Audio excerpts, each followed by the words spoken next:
اللهم صل على سيدنا محمد وعلى آل سيدنا محمد وبارك وسلم.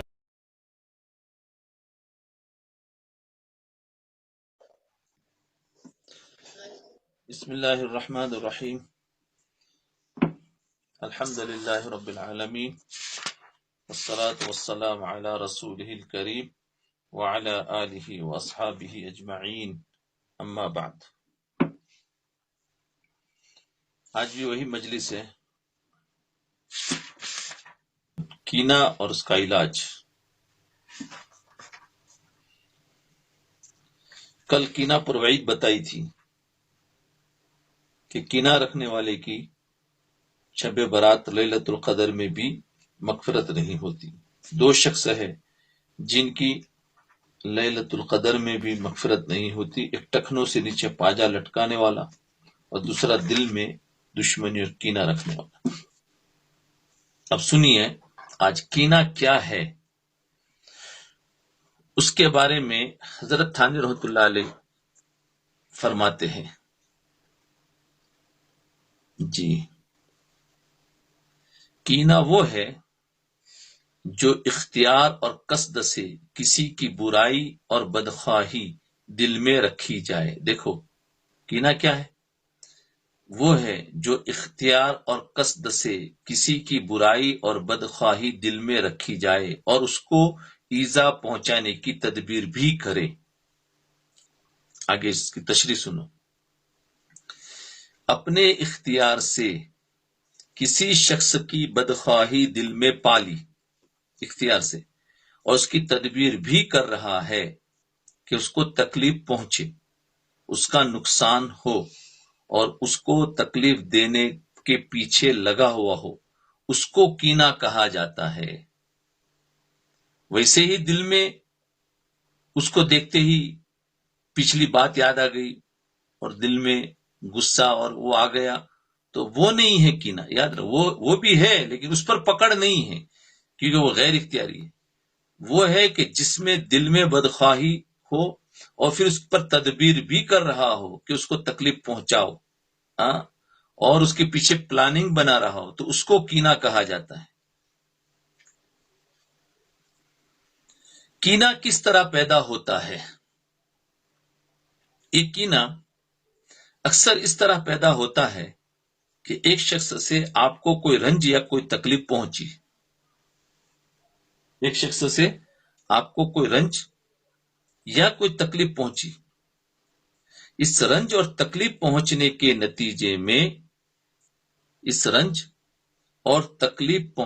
نتیجے میں آپ کو اس پر غصہ آیا. تکلیف پہنچی ہے تو اس پر آپ کو غصہ آیا اور دل چاہ رہا ہے کہ میں بھی اس کو کوئی رنج اور تکلیف پہنچاؤں. لیکن جس شخص نے آپ کو تکلیف پہنچائی ہے وہ ایسا آدمی ہے کہ تم اس کا کچھ نہیں بگاڑ سکتے، کیونکہ وہ یا تو عمر میں تم سے بڑا ہے یا مرتبے میں تم سے بڑا ہے اور تمہارا اس کے اوپر بس نہیں چلتا، اور بس نہ چلنے کی وجہ سے تم اس سے انتقام نہیں لے سکتے، بدلہ نہیں لے سکتے، اور تمہارے پاس انتقام لینے کا کوئی راستہ نہیں ہے. لہذا ایک طرف تو غصہ آ رہا ہے اور طبیعت میں اس کے خلاف گھٹن ہو رہی ہے، اٹن ہو رہی ہے، اور اس کے خلاف دل میں جذبات پیدا ہو رہا ہے، اور دوسری طرف ان جذبات کے نکلنے کا کوئی راستہ بھی نہیں ہے. اس کا نتیجہ یہ ہوا کہ دل کے اندر گھٹن پیدا ہو رہی ہے. وہ گھٹن انسان کے اندر کینہ پیدا کر دیتی ہے. اب سمجھ گئے کینہ کس طرح پیدا ہوتا ہے؟ وہ بات بتائی کہ وہ گھٹن جو بدلہ نہ لینے کی وجہ سے دل میں جو غصہ ہے وہ کینہ پیدا کر دیتی ہے. چنانچہ وہ سوچنا ہے کہ اس وقت تو مجھے بدلہ لینے کا موقع نہیں ہے، لیکن جب کبھی موقع ملا تو میں اس کو چھوڑوں گا نہیں. یہ کینہ ہے. اب وہ موقع کب ملتا ہے؟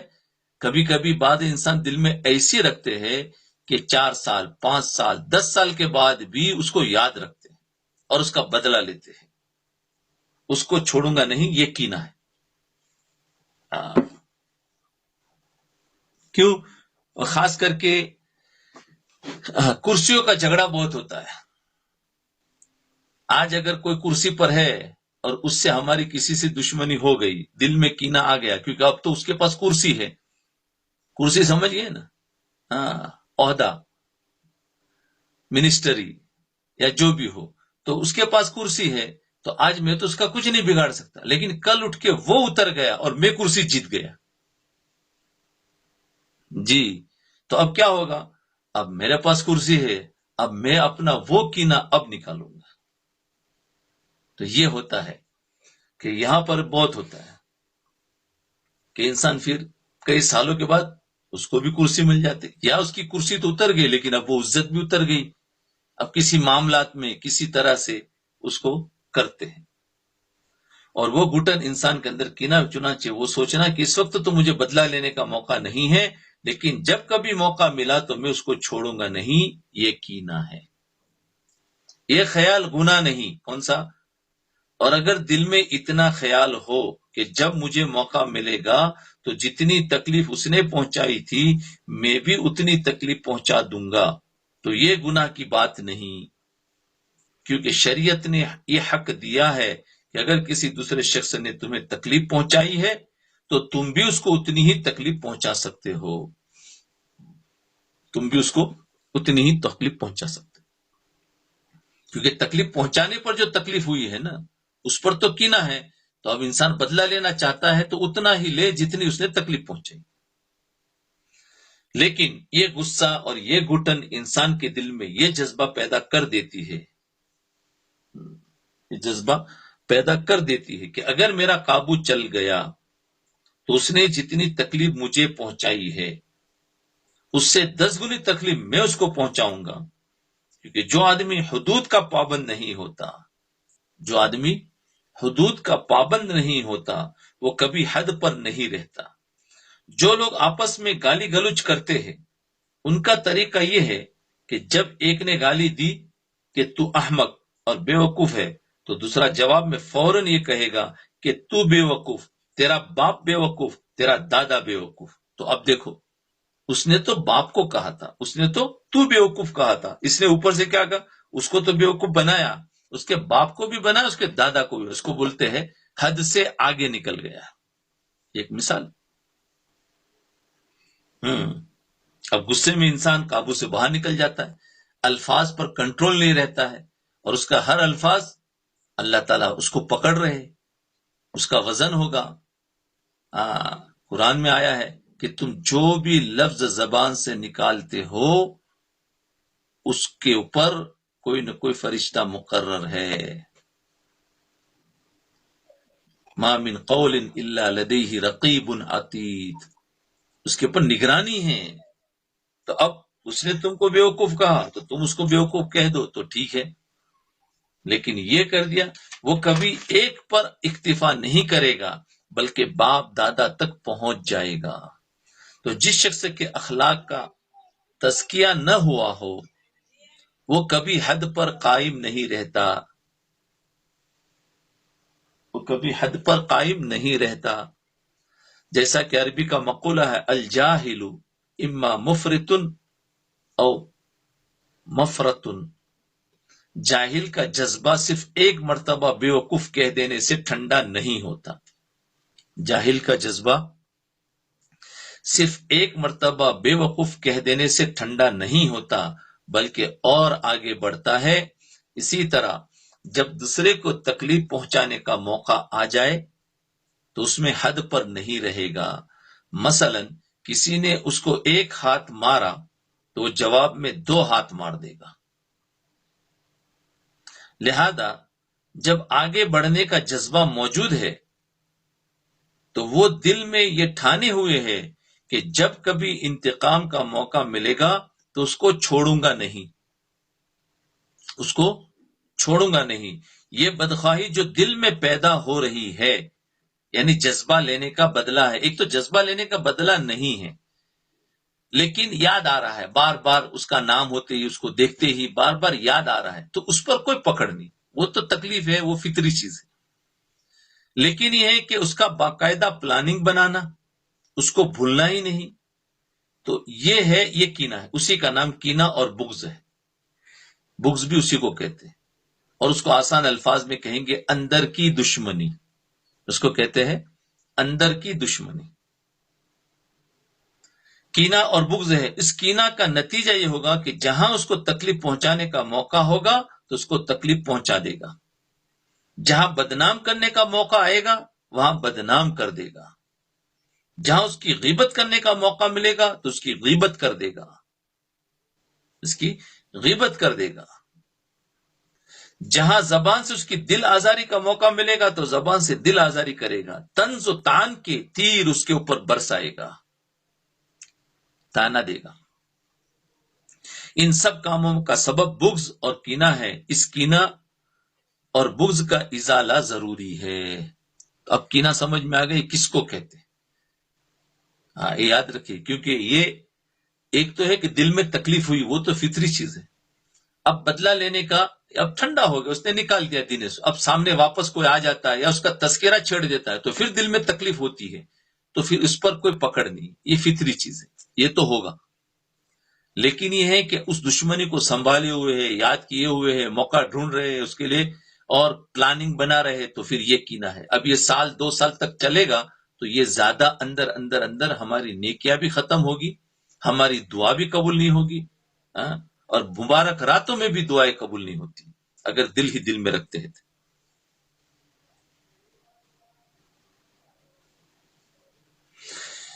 انسان کے پاس ترازو نہیں ہے، میزان نہیں ہے. دیکھیے اللہ تعالیٰ نے آپ کو یہ حق دیا ہے کہ جس شخص نے آپ کو جان بوجھ کر تکلیف پہنچائی ہے تو آپ اس سے انتقام لے سکتے، بدلہ لے سکتے، مگر اتنا ہی انتقام لے سکتے ہیں جتنی تکلیف اس نے پہنچائی، اس سے زیادہ نہیں.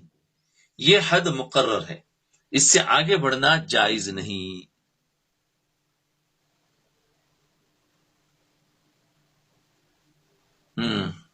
اس سے آگے بڑھنا جائز نہیں. لیکن یہ کیسے پتا چلے کہ کس موقع پر انسان سرحد پار کر گیا، حد پر ہے یا حد سے آگے نکل گیا؟ یہ کیسے پتا چلے گا؟ اس لیے کہ انسان کے اپنے پاس کوئی ایسا اس کا میزان نہیں ہے جس سے وہ یہ پتا چلائے کہ میں کس موقع پر حد پر قائم رہا اور کس موقع پر حد سے آگے بڑھ گیا، کہاں میں نفسانی جذبے کو ٹھنڈا کرنے کے لیے انتقام لے رہا ہوں اور کہاں میں اللہ کے لیے بدلہ لے رہا ہوں، اس کا پتہ نہیں چلتا. بعض مرتبہ بدلہ لے رہا ہے لیکن بدلہ اندر کی دشمنی کی وجہ سے لے رہا ہے یا بدلہ اللہ کی رضا کے لیے لے رہا ہے. ہاں، اللہ کی رضا کے لیے بھی بدلہ ہوتا ہے، اللہ کے لیے بدلہ کر رہا ہے، ہاں، اور ایک نفس کے لیے ہو رہا ہے. اب اس میں فرق نہیں کر پاتا ہے، ہر انسان نہیں کر پائے گا. اب حضرت علی رضی اللہ عنہ کا ایک قصہ ہے، اس سے سمجھیے اس بات کو. حضرت علی رضی اللہ عنہ کا واقعہ ہے کہ ایک مرتبہ ایک یہودی نے ان کے سامنے حضور اقدس صلی اللہ علیہ وسلم کی شان میں گستاخی کا معاملہ کر دیا، گستاخی کا کلمہ کہہ دیا، العیاذ باللہ. حضور کی شان میں حضرت علی کو گستاخی کا کلمہ کہہ دیا تو بظاہر بات ہے کتنا غصہ آئے گا. تو حضرت علی رضی اللہ عنہ کہاں برداشت کرنے والے تھے، تو انہوں نے اس کو پکڑ پر زمین پر گرایا، اس کو پکڑ کر زمین پر گرایا. اب اس کے سینے پر سوار ہو گئی. جب یہودی نے دیکھا کہ اب بچنے کا کوئی راستہ نہیں ہے تو اس نے نیچے پڑے پڑے حضرت علی رضی اللہ عنہ کے منہ پر تھوک دیا. کیا اب تھوک دیا. جب یہودی نے تھوکا تو حضرت علی رضی اللہ عنہ اس کو چھوڑ کر کھڑے ہو گئے. چھوڑ کر کھڑے ہو گئے. لوگوں نے کہا کہ اب تو اور زیادہ سزا دینے جانے کے لائق تھا اور آپ نے اس کو چھوڑ دیا. اللہ اکبر، کیا ایمان تھا ان لوگوں کا. حضرت علی رضی اللہ عنہ نے فرمایا کہ اب تک تو میں اس سے اس لیے لڑ رہا تھا کہ اس نے حضور اقدس صلی اللہ علیہ وسلم کی شان میں گستاخی کی تھی، لہذا میری اس کے ساتھ جو لڑائی تھی وہ اپنی ذات کے لیے نہیں تھی بلکہ اللہ کے رسول صلی اللہ علیہ وسلم کے لیے تھی. لیکن جب اس نے میرے منہ پر تھوک دیا تو مجھے غصہ آیا. پہلے تو غصہ اللہ کے رسول کے لیے تھا، اب غصہ مجھے آیا اور اس سے انتقام لینے کا جذبہ پیدا ہوا. لہذا اب اگر میں اس سے بدلہ لیتا تو اپنی ذات کے لیے بدلہ لیتا، اور اپنی ذات کے لیے میں بدلہ لینا نہیں چاہتا. اللہ ہے کوئی اتنا کنٹرول کرنے والا کہ جو یہ بھی دیکھتا ہو کہ میرا اس کا غصہ کس کے لیے ہے، پھر بعد میں کس کے لیے ہو گیا. پہلے تو غصہ تھا اللہ کے لیے، لیکن بعد میں کسی اور حرکت کی وجہ سے وہ غصہ نفس کے لیے ہو گیا، ہمیں پتہ بھی نہیں، اور ہم سمجھ رہے کہ اللہ کے لیے اس کو بدلہ لے رہے ہیں، حالانکہ اس نے ایسی بات کہہ دی جس کی وجہ سے ہمارا نفس اور زیادہ غصے میں آ گیا. تو دیکھو کہ اس کو کہتے ہیں کہ دلوں پر کیسی نظر تھی کہ میں کس کے لیے کر رہا ہوں. اور اس وقت میں بھی ان کی نظر کتنی تھی کہ بولے اب نفس کو غصہ آ گیا، اب چھوڑ دو. اللہ کیا کنٹرول کر رہے تھے. اس کو کہتے ہیں ایمان. یہ ایمان والے تھے کہ جب مومن جو ہوتا ہے وہ ہر وقت دیکھتا ہے کہ ابھی میرے کو غصہ کس کے لیے ہے اور ابھی کس کے لیے ہے. وہ ہر وقت دیکھتا ہے میں بات کر رہا ہوں کس کے لیے، اب میں بات کر رہا ہوں کس کے لیے. کیونکہ ہر انسان کام جب شروع کرتا ہے تو اللہ کے لیے کرتا ہے، لیکن کرتے کرتے نیت بگڑ جاتی ہے، پتہ بھی نہیں چلتا. اس لیے تبلیغ میں کہا جاتا ہے اخلاص نیت کے بات پر، صفت پر کہا کہ دیکھو ہر کام اللہ کے لیے کرو. تو شروع میں نیت ٹٹولو، اور بیچ میں بھی شروع میں تو نیت کرو اور بیچ میں نیت کو ٹٹولو، اور اخیر میں استغفار کرو. بیچ میں نیت کو اس لیے ٹٹولنا ہے کہ میری نیت اب بدل تو نہیں گئی کہ میں پہلے کسی اور کے لیے کر رہا تھا اللہ کے لیے، اور اب کسی اور کے لیے کر رہا ہوں. تو اس لیے ہمیشہ کام کو کرتے رہو. ایک انسان کسی کو صدقہ دے رہا ہے، روزانہ دے رہا ہے، اللہ کے لیے دے رہا تھا، نیت تو یہی تھی، لیکن بیچ میں اس کی نیت بگڑ گئی کہ چلو یار اس سے فائدہ حاصل کرے، اس سے یہ کام لے لے، اس سے یہ لے لو، اس کے پاس یہ بھی آتا، اب لو. تم اس کی اب کیا ہو گیا، اب تمہارا کسی کام کے لینے کے لیے صدقہ ہو گیا. تو ایسا ہوتا رہتا ہے. آج ہم کسی پر احسان بھی کرتے ہیں تو شروع میں تو اللہ کے لیے کیا، بعد میں نفس کے لیے ہو گیا. تو اس لیے کام کو کرنا اللہ کے لیے، بیچ میں بھی اس کو، اور اخیر میں کرنے کے بعد بھی استغفار کرنا کہ یا اللہ یہ جو کام میں نے تیرے لیے کیا تھا پتہ نہیں اس میں اتنا حق ادا نہیں ہوا جتنا ہونا چاہیے تھا، کیونکہ کہیں نہ کہیں تو تھوڑی گڑبڑ ہوئی جو مجھے پتہ نہیں چلا، اللہ کو تو پتہ ہے. اس کے لیے استغفار کرنا ہے. اس کی شان نہیں ہوا. اسی لیے تو فرمایا نماز پڑھ کر کیا فرمایا، استغفار کرو. اب نماز تو کوئی گناہ کا تو کام کیا نہیں، اب استغفار کیوں؟ اب اللہ کے لیے تم نے اخلاص سے کوئی کام کیا، پھر آخر میں استغفار کیوں؟ ہاں جب گشت کیا، گشت پورا کر کے آئے، تم گئے تھے دعوت دینے کے لیے، فرمایا واپسی میں آؤ تو استغفار کرو. تو استغفار کیوں؟ نیکی کا کام کیا، اب استغفار کیوں کر رہے ہو؟ نماز پڑھی، استغفار کیوں ہے؟ اخلاص سے کام کیا، استغفار کیوں ہے؟ تو اس کی وجہ یہ ہے کہ اس کام کا جو حق تھا وہ ہم نے ادا نہیں کیا. اس کے اندر جس طریقے سے ہونا چاہیے ہمیں پتا چلا کہ میں نے اچھا کیا ہے، لیکن اللہ کے اعتبار سے تو اس میں کوئی اچھا نہیں ہوا. اس لیے فرمایا معافی مانگو. اس معافی مانگنے پر اللہ کو خوشی ہوتی ہے اور اس کو قبول کر لیتے، اکڑنے کا نہیں. تو اس کے لیے ہر اچھے کام کے بعد استغفار ہے. اب سمجھ میں آ گیا؟ ورنہ سوال پیدا، بولے نماز پڑھی پھر استغفار کیوں کریں، اور گشت کیا، بولے دعوت کا اتنا بڑا کام کیا، استغفار کیوں کریں؟ جی تو اس لیے تو فرمایا، اس لیے حضرت علی رضی اللہ عنہ انہوں نے چھوڑ دیا. یہ تھے صحابہ کرام رضی اللہ عنہم جن کے بارے میں اللہ تعالیٰ نے فرمایا یزکیہم، یعنی اللہ تعالیٰ نے حضور اقدس صلی اللہ علیہ وسلم کو ان کے تزکیے کے لیے بھیجا تھا. حضور صلی اللہ علیہ وسلم کون تھے؟ سارے صحابہ کے شیخ تھے، نبی تھے، ہم سب کے شیخ ہیں، ہم سب کے نبی ہے. سب سے پہلے وہ نبی تھے. تو نبی کو کیوں بھیجا تھا؟ ان صحابہ کا تزکیہ کرنے کے لیے، ان کے دلوں کو صاف کرنے کے لیے. دلوں کو پاک بھی کرنا ہے اور دلوں کو صاف بھی کرنا ہے. جی پاک تو کہتے ہیں کفر و شرک سے، اور صاف کہتے ہیں جو اوپر تھوڑا میل آ جاتا ہے، جو مٹی آ جاتی ہے اس سے صاف کرنا ہے. تو ان کا تزکیہ کیا تھا. یعنی اللہ تعالیٰ نے حضور اقدس صلی اللہ علیہ وسلم کو ان کے تزکیے کے لیے بھیجا تھا. تزکیہ، جی تزکیہ کہتے ہیں صاف، دلوں کو صاف کرنا، پاک کرنا. تو حضور صلی اللہ علیہ وسلم کو ان کے تزکیے کے لیے بھیجا تھا. چنانچہ حضور اقدس صلی اللہ علیہ وسلم نے ان کا ایسا تزکیہ کیا جیسا کہ آپ نے حضرت علی رضی اللہ عنہ کے واقعے میں دیکھا. اس کو کہتے ہیں یہ ایمان بنا. تزکیہ جو ہوتا ہے جیسے ایک آئینہ ہوتا ہے نا، آئینے کے اوپر ایک مٹی چھا جاتی ہے یا کچھ ایسا میل آ جاتا ہے تو اس کے اوپر ایک کپڑا لگاتے تو کیسا صاف ہو جاتا. تو اب ہمارا چہرہ کتنا صاف دکھتا ہے. تو اس کو کہتے ہیں تزکیہ. تصفیہ ایک ہوتا ہے صاف کرنا، ایک ہوتا ہے تزکیہ.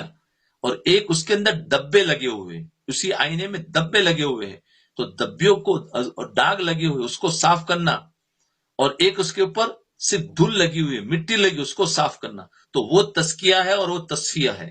تو ایسے ہمارے دلوں کے اندر ایک تو کفر شرک ہے، اس کا تزکیہ کرنا. پھر تصفیہ جو تھوڑی بہت یہ آ جاتی ہے، یعنی کسی کے بارے میں بدگمانیاں اور غیبتیں اور کینہ، اب اس کا بھی صاف کرنا. تو صحابہ کرام کو ایسے صاف کر دیا تھا کہ ان کو پتہ چلتا تھا کہ یہ غصہ اب میرے لیے ہے، پہلے والا غصہ مجھے اللہ کے رسول کے لیے تھا. یہ ان کا اتنا دل صاف ہو چکا تھا کہ ہر چیز کو سمجھ سکتے تھے.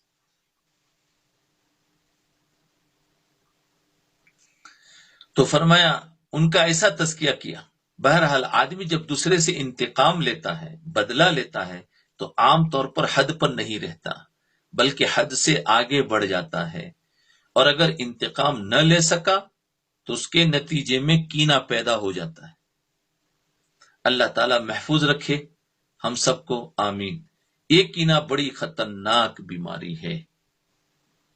اب کینے کا علاج بتاتے ہیں، کیونکہ علاج بھی ضروری ہے. کینہ کتنی خطرناک بیماری ہے، اور کینہ کس کو کہتے ہیں، اور کینہ کیسے پیدا ہوتا ہے، اور اس کو یہ ساری چیزیں تفصیل سے آ گئی. اب کینے کا علاج، اس کا علاج بھی وہی ہے جو حسد کا علاج ہے. یعنی اپنے نفس پر جبر کر کے لوگوں کے سامنے اس کی تعریف کرو، اس کی تعریف کرو، اور اس کے حق میں دعائے خیر کرو. اس کے حق میں دعائے خیر کرو. دیکھو یہ تعریف کب کرنا ہے؟ جب میرے نفس کے لیے غصہ آیا ہے. لیکن اگر غصہ کسی دینی کام کی وجہ سے آیا ہے یا کسی اور وجہ سے آیا ہے تو فرمایا پھر وہ کینہ نہیں ہے، پھر وہ اللہ کے لیے ہے. کس سے دین کا نقصان ہو رہا ہے، امت کا نقصان ہو رہا ہے، اس کی وجہ سے اگر دل میں ہے تو پھر یہ کینہ نہیں ہوگا، یہ تو عبادت ہوگی. کیونکہ اگر ایسے وقت میں جس میں امت کا نقصان ہو رہا ہے اور ہمارے دل میں اگر ایسی دشمنی آئی جو اللہ کے لیے ہوئی ہے، اب اس میں اگر ہم تعریف کرنے جائیں گے تو اور زیادہ خرابی ہوگی. جی وہ تو اور زیادہ خرابی ہوگی. تو وہ ہے جہاں اپنے نفس کے لیے ہو رہا، 100% اپنے نفس کے لیے، اور جہاں امت کی خرابی کے لیے ہو رہا ہے کہ کوئی ایسا کام کر رہا ہے جس کی وجہ سے امت گمراہی میں جا رہی ہے، امت کا نقصان ہو رہا ہے.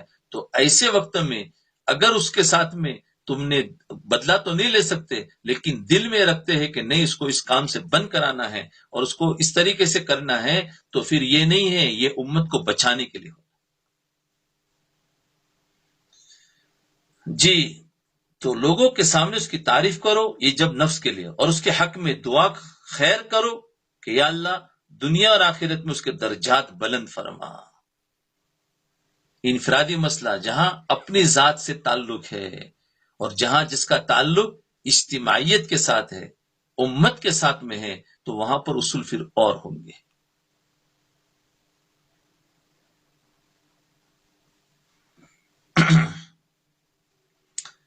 تو جسے امت کا نقصان ہو رہا ہو، اس کا اپنی ذات کا نقصان ہے، میرا اپنے ذات کا نقصان ہے تو ٹھیک ہے، دنیاوی نقصان بھی، اگر امت کا دنیاوی نقصان ہو رہا ہے تو بھی اس میں ہی ہے.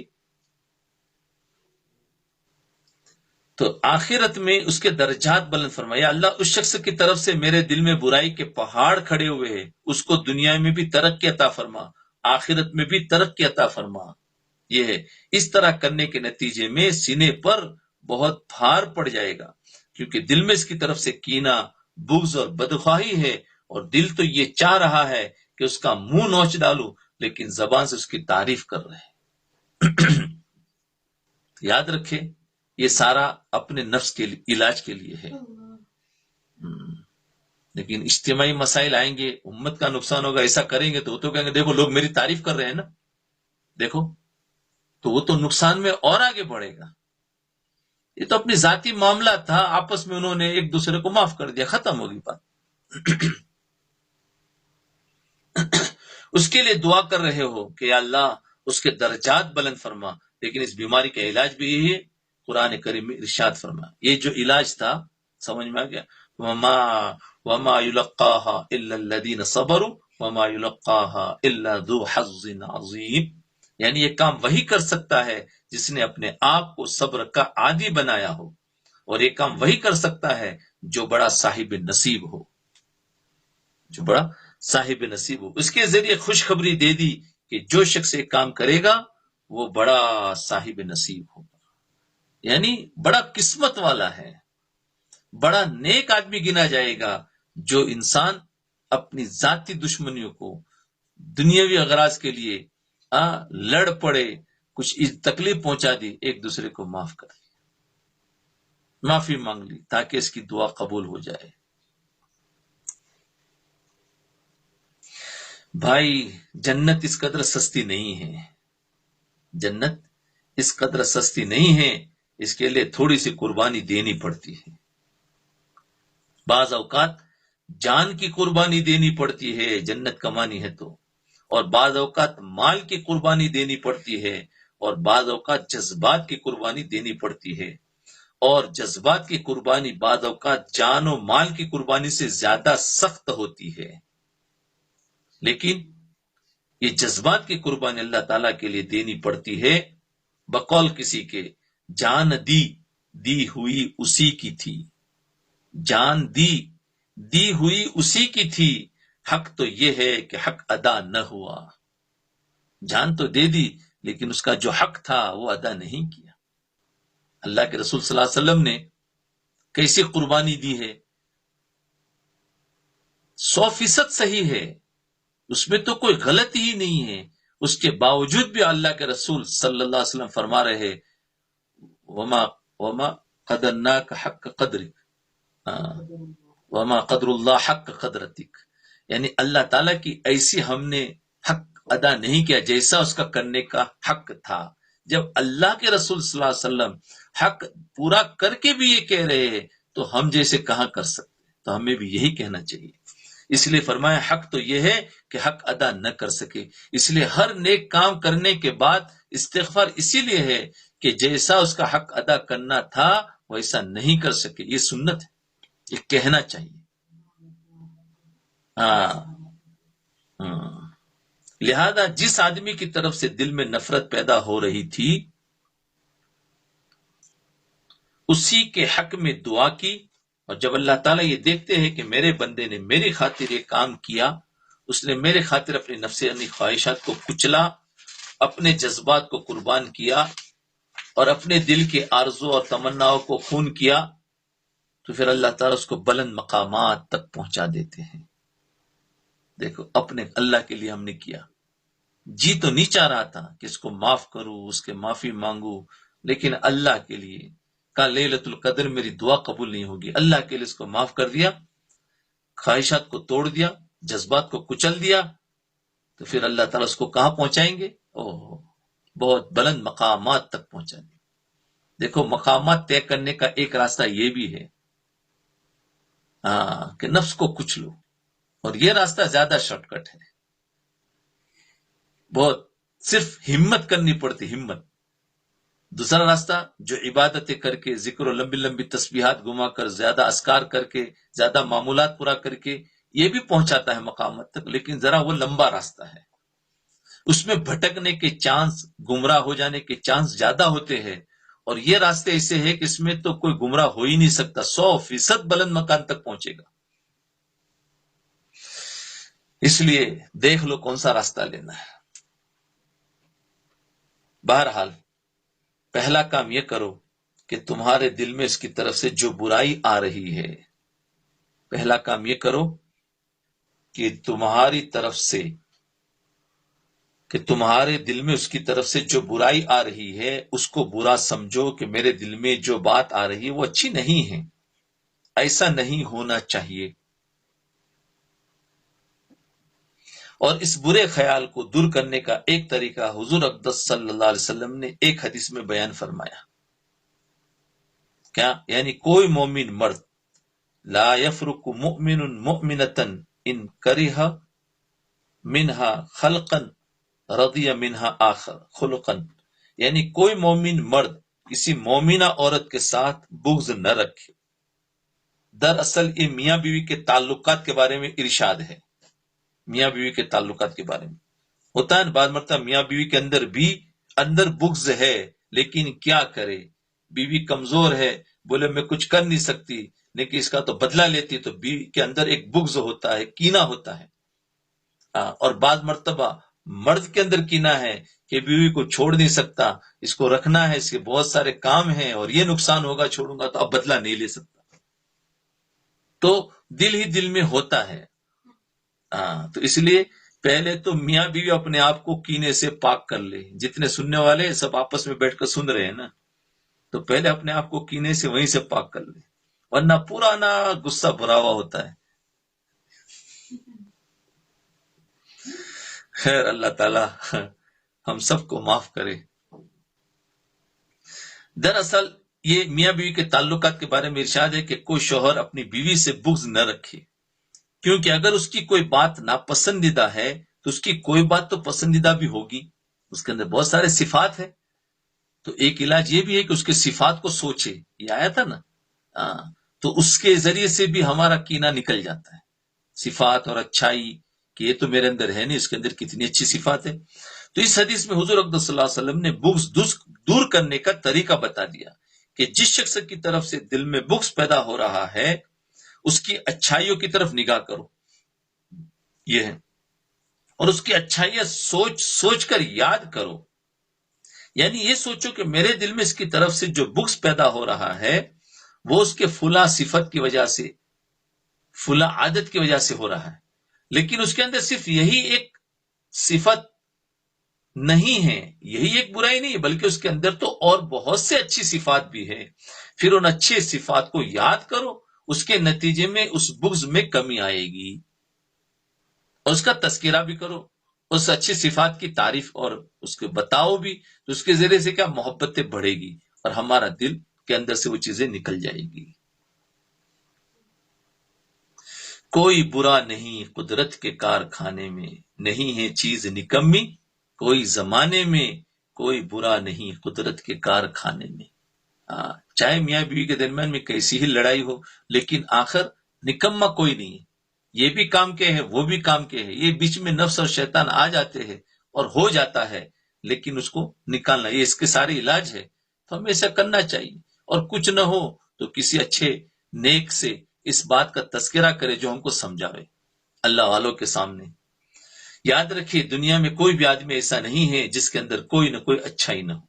اللہ تعالیٰ نے اس دنیا میں جو چیزیں بنائی ہیں ان میں نہ کوئی سراپا سیاہ ہے یعنی برا ہے، نہ کوئی سراپا سفید ہے یعنی اچھا ہے، بلکہ ہر ایک میں کچھ عیوب بھی ہے اور کچھ اچھائیاں بھی۔ یہی کو شاعر نے کہا ہے، نہیں ہے چیز نکمی کوئی زمانے میں،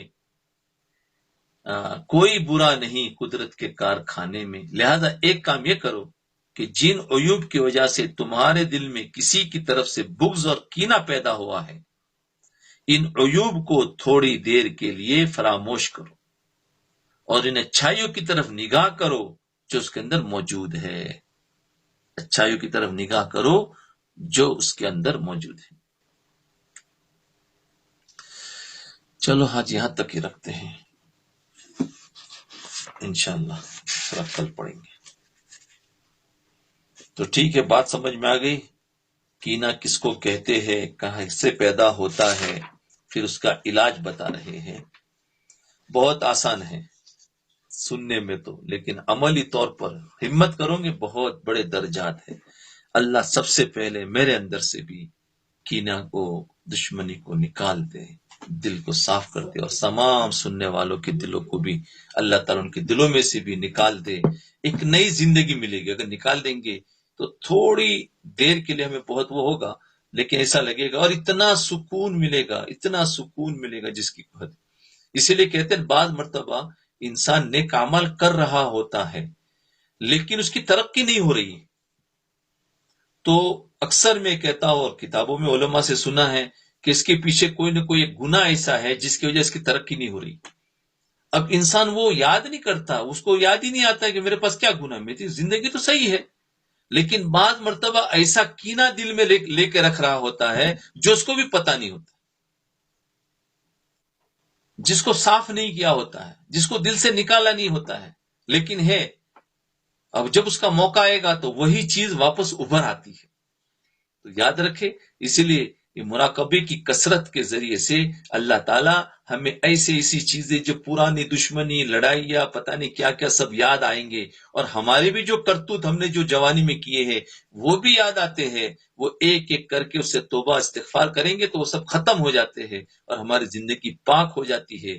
حقوق آتے ہیں تو حقوق والوں کا لکھ لے کہ اس کا حق مجھے دینا ہے، تو ان کے حقوق کو ادا کر لے، جی، تو انشاءاللہ پھر انسان کی ترقی ہو جاتی ہے۔ کہیں نہ کہیں کوئی گناہ اٹکا ہوا ہوتا ہے جو ترقی میں رکاوٹ بن رہا ہوتا ہے،